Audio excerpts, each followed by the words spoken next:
1. So I work at a rooftop bar in a big city. Manager and I have occasional problems, but overall he's got our back. We wear relatively tight dresses, and it's a bar where guys get stupid, but we're lucky in that we don't have any incidents of guests getting drunk and acting inappropriate. And when they do, we've been assured our manager would have our back. Once, 2 finance bros called our runner a homophobic name. My manager overheard the runner telling us what happened and immediately asked where they were seated. He walked right up to them, asked if they did indeed use that term, and they said, "Yeah, I do, but it was just a joke." Manager said, "I don't care, get the hell out." They tried to argue that they were joking. He kept saying he didn't care, and that he'd get security if they didn't leave, and they eventually did, embarrassed as fuck. I'm not a confrontational person at all, but working in such a high-volume place has helped me be a little less afraid of it, especially knowing my manager has my back. We were insanely busy one day, way over capacity, and doing the best we could. I'm literally power walking back and forth trying to take care of everyone.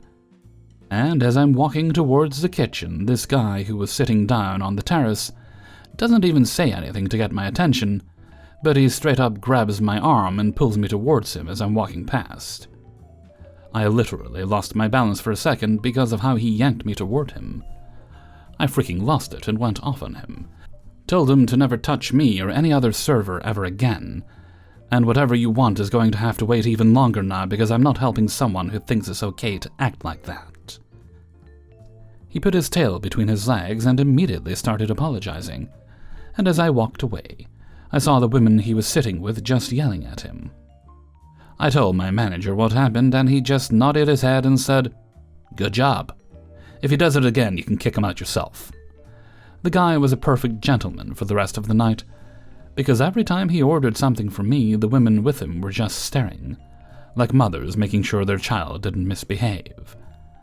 I could feel how tightly his butthole was clenched. It makes such a difference when your boss doesn't tolerate that kind of behavior and cares more about his employees than his customers. It's sad that, in my experience, it's a rarity in this industry. 2. So I had a table the other night that started out as 2 people on our patio, and they ordered drinks and food, and said they had a 3rd person joining them, so put in food for them as well. I get everything in for them, and when I go back out to check how their food came out, there's 4 people instead of 3. No problem. Got the 4th a drink and some food too. Next time I come out, there's a 5th person. On our patio seating, it's a fire hazard to have someone pull a chair in the aisle like that. But it was late, and they had already racked up a large bill, so I wasn't about to tell the guy he couldn't sit there. Anyway, in between all the added people, the mom comes up to me inside and is like, "By the way, I'm paying for all this. Don't let the kids, young adults, pay." And I'm like, "Okay, no worries. We can get that figured out at the end." All smiles and good service from me. They go to check out, and Mom types in my toast a $5 tip. For those that don't know, toasts already have the pre-made tips, and ones at my restaurant have 18, 25, and 25%. So she literally had to type in $5 on a $160 bill. I saw this and just deadpanned $5, because I was in actual disbelief and couldn't help myself. She didn't say anything, didn't even look at me, but her son kind of looked up at me in shock. I just said, "Do you want a receipt?" She said no, and I walked back inside and immediately to the back and outside, sobbing because I had already had a bad night, and this table was not low maintenance at all.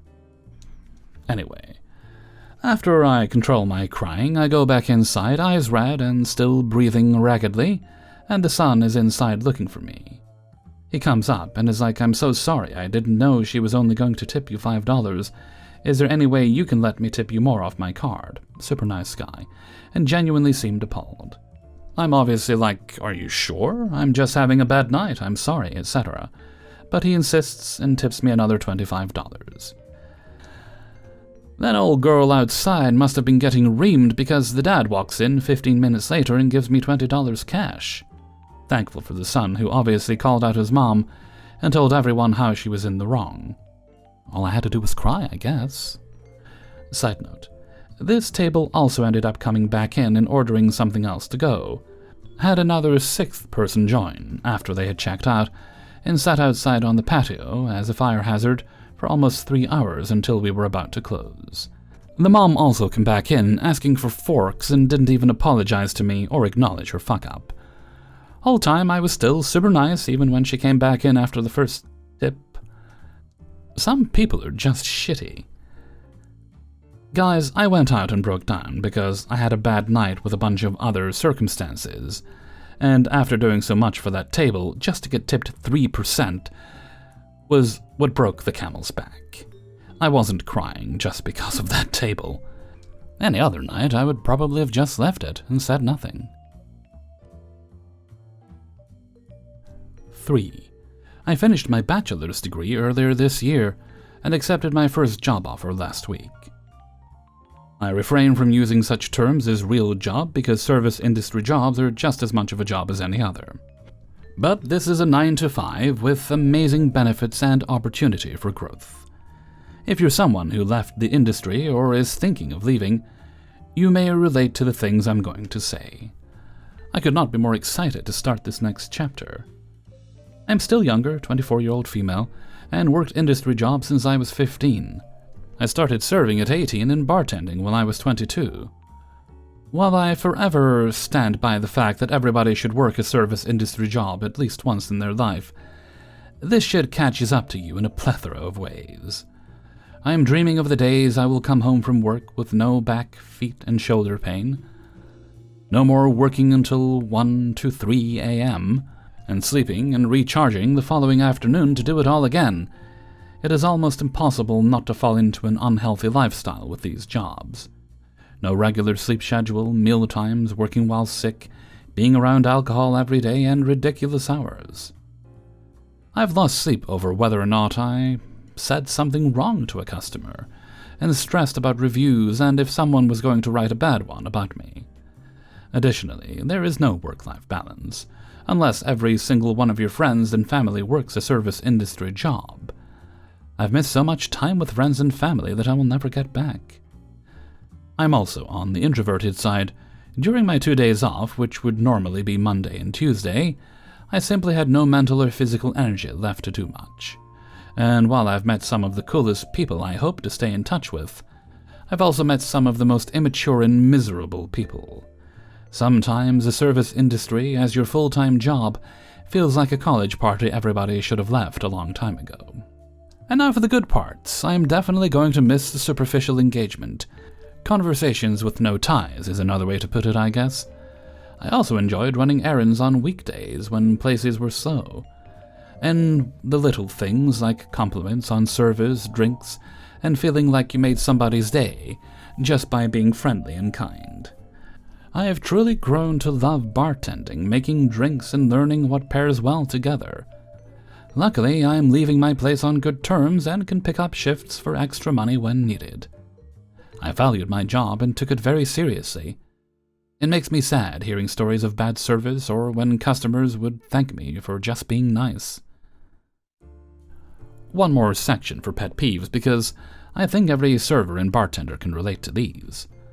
I will never have to bite my tongue when someone sits down at a spot that a group just got up from, looking at me like I am an asshole for not having cleaned it at the speed of light. And most of all, I will never have to refuse alcohol to a wasted grown-ass adult. Anyway, if you're someone who's happy with your job in the service industry, I love that. And big props to our career servers and bartenders.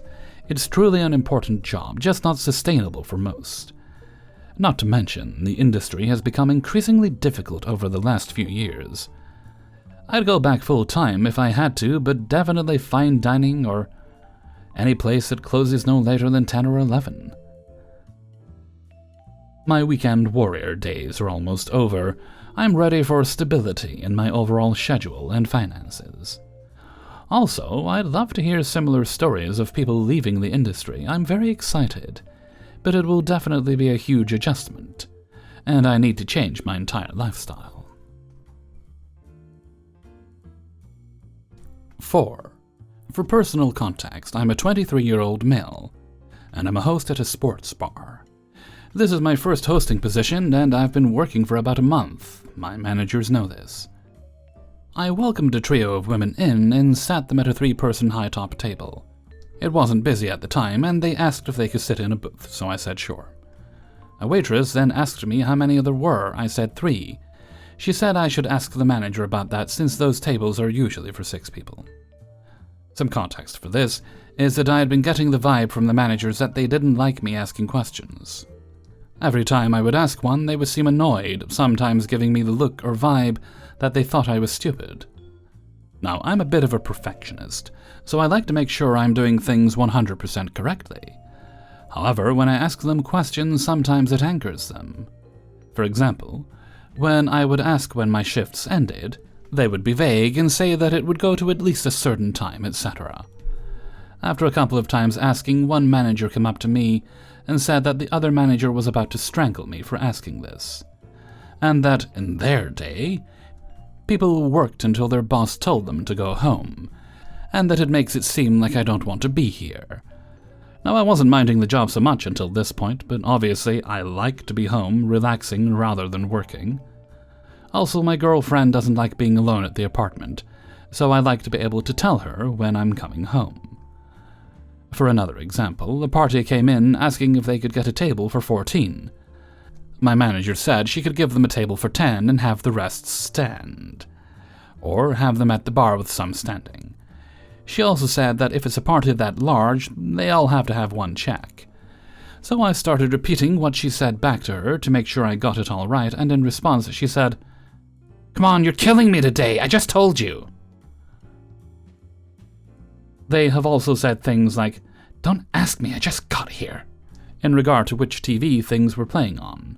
Which is fair, but it's the tone in which these remarks are delivered which makes me inclined to not ask questions. So, with this context, and that the manager seemed especially irritable and stressed that day, I decided that it would be okay to seat the party of 3 at a booth without asking.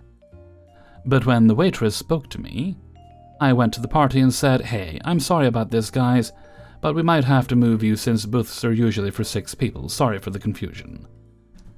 I then went to my manager to ask her if it was okay to seat them there. She said, "So you thought you'd seat them before you asked me? It's too late now, and they're already sitting there." I said sorry and went back to the host stand. She then came up to the host stand and said, "Why did you do that? I've told you many times about how to seat people. That's money lost right there. How old are you? Seriously?" I sort of mumbled 23, and she was like, "Yeah? So, that money is going to come out of your paycheck. Come on!" Then she walks away. At first I was quite upset. I really don't like people insulting my intelligence.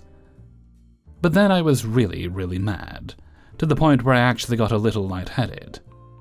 I haven't said or done anything about it yet, and I'm already kind of planning to find somewhere else to work, and want to be able to use them as a recommendation, or whatever if needed. After this happened, another coworker was comforting me, and actually said that the manager had yelled at her for comforting me. Anyway, what do y'all think? Time to find another job? Am I in the wrong? Am I overreacting? It's hard for me to tell sometimes, since I question things a lot. Definitely too much. 5. Luckily, got to go away this weekend for the first time in years. So I just had to get through a double on Thursday, and then I was home free until Monday. So why wouldn't the universe send me someone to test every ounce of patience I have? And I have a lot. Normal start to the table, water, drinks, bread, specials, etc. I am taking care of other guests, and the busser comes to me and says, "Table 14 wants you, she needs another drink."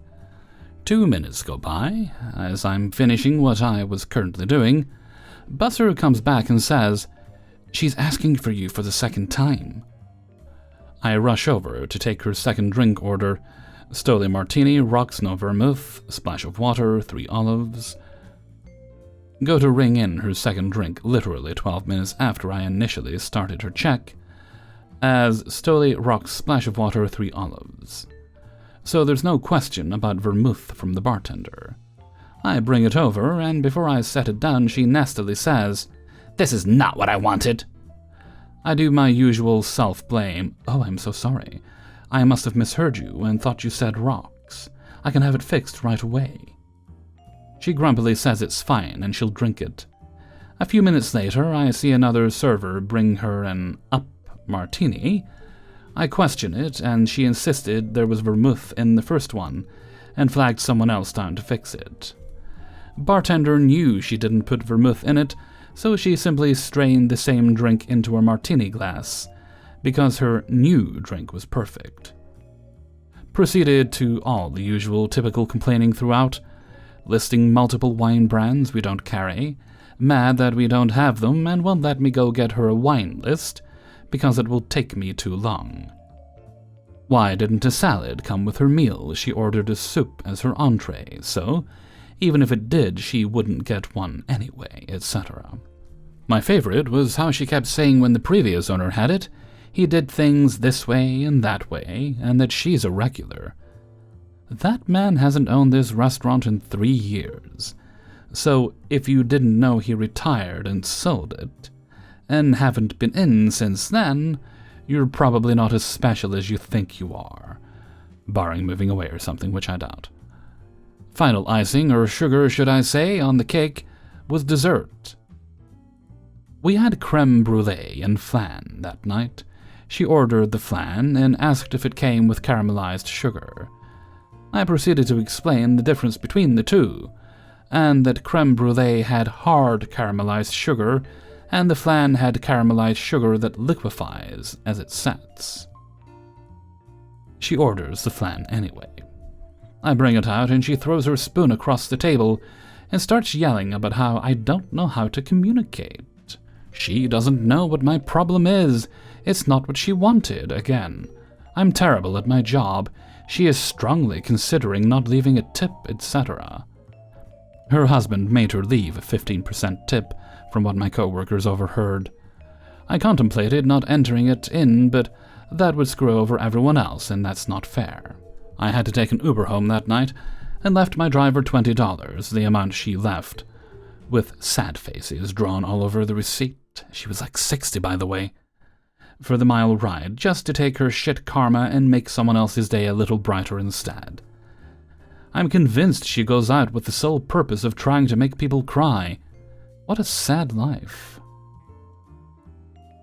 I lightly carved FU in her corrected creme brulee custard before I added the sugar, as a little subliminal petty revenge. Hey everybody, Hellfreezer here, and thank you very much for listening to Spinning Plates, episode 223. And thank you very much to everybody who allowed me to use their stories in this video. Before you go, please do boop the like button. And if you'd like to get the videos a little bit early, then you can support me through Patreon, where I drop the videos at the start of the week, all 7 at once. You'll find the link to that in the description and the address on screen right now. You can also get yourself some nifty Hellfreezer merchandise, which I'm very pleased with.